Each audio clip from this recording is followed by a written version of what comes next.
Need help from Upwork and can't find the answer? Knowing how to effectively contact support is key. I'll show you the official channels to get help.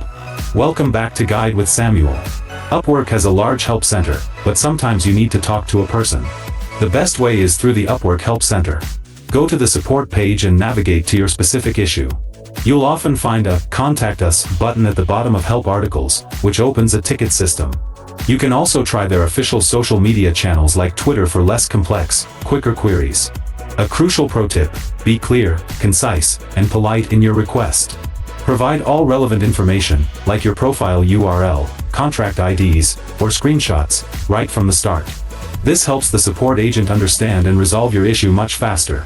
And just like that, you can get the help you need to keep your business running smoothly. Knowing how to contact support saves you time and frustration. What's the most common issue you've needed support for?